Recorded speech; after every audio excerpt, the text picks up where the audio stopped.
All right, let's talk about a solution to the DLC problem. Now, I recorded this video earlier today, but it turns out my mic wasn't hooked up properly, so I uploaded a video that had nothing on it. All right, so let's talk about DLC. All right, so the first thing I want to talk about is DLC branching. So DLC branching is an idea to make it so that DLC is not inherently broken, meaning that instead of running normal things in the base game, you get alternate side grades at different points in time. So this way you can kind of choose which things you get and when.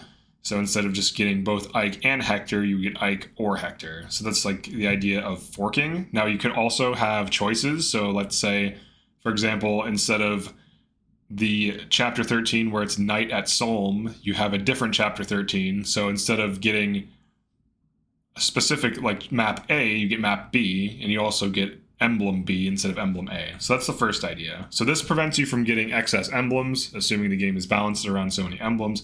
This would allow you to basically have alternate options, and this would help with replay value as well. So you could try different things. And let's say there's like 4 forks or 4 or 5 different key points where you can do different maps. Now you can try tons of different combinations for tons of different things, and it would all fit within the framework of the game without breaking it. All right, you could also do the same thing for units. So you could have one unit enter your team versus the other. This would be nice for, same thing, replay value. You could try out different teams, different units. You could choose, let's say, Chloe's chapter versus Nell's in this case, and you would get one or the other. Currently, the system is you either get them, the three houses system is you get them all from doing this extra thing once, or you get them all from doing this extra thing per save file, and they are leveled they're pretty over leveled on the Fire Emblem Engage, like Fell Xenologue DLC, compared to normal units if you get them early. If you get them mid-game, they're fine, but you have to get them probably like chapter 16, 17, otherwise it's kind of broken. For items, for the extra items, so this is like warp staves, like warp, extra things that you get, like new weapons, whatever.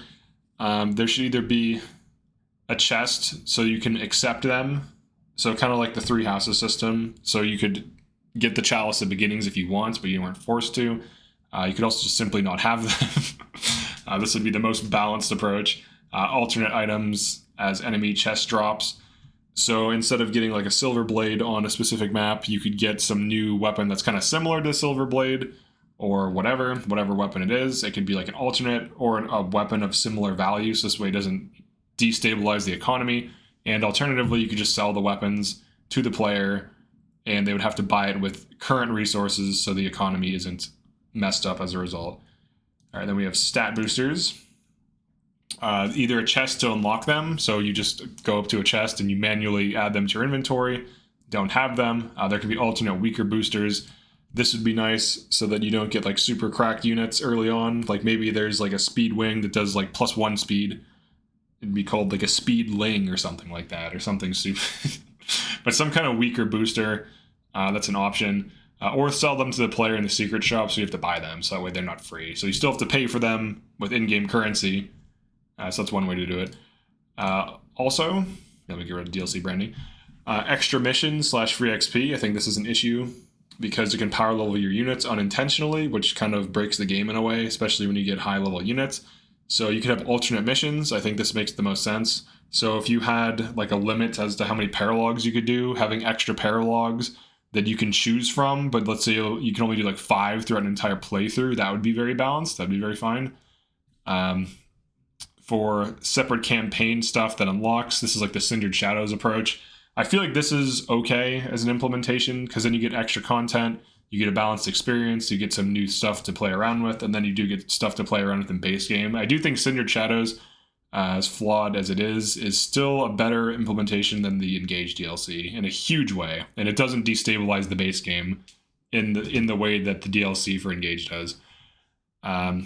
So another way, done in base game but does not give XP and the missions are shorter. So this route would be, the missions are short, they don't give XP, everything is Void Curse. So it's like a 10, 20, 30-minute mission. You beat it quickly and then you get a new thing. This way you don't get tons of XP. And then for the final point, or the final idea, if there is free XP, like if the devs want it in there, limit it.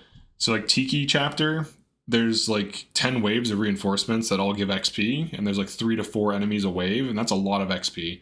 That's a few level ups per unit just from sitting on those reinforcements, and it's actually wise to kill them because it makes the map much harder.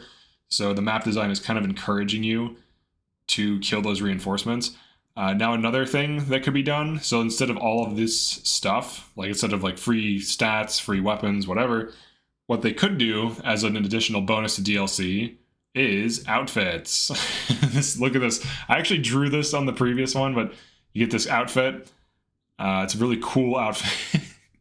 You can have alternate outfits that actually show up in battle. This would be, you know, very similar to like free-to-play games. This over here was a structure for like maps, so you could have like forking paths, kind of like how triangle strategy is. I think that would be good. And then this was just showing alternate things that lead to the same point. So this would be like 3 different routes. But outfits would be cool as well. Currently they have outfits as a thing, but they're not usable without mods, which is weird. But that could be part of DLC. I think that's totally fine. But that's it for this one. Definitely like and subscribe if you enjoy this type of content. I will be resuming the normal content tomorrow. But yeah, thanks for checking this out. Peace.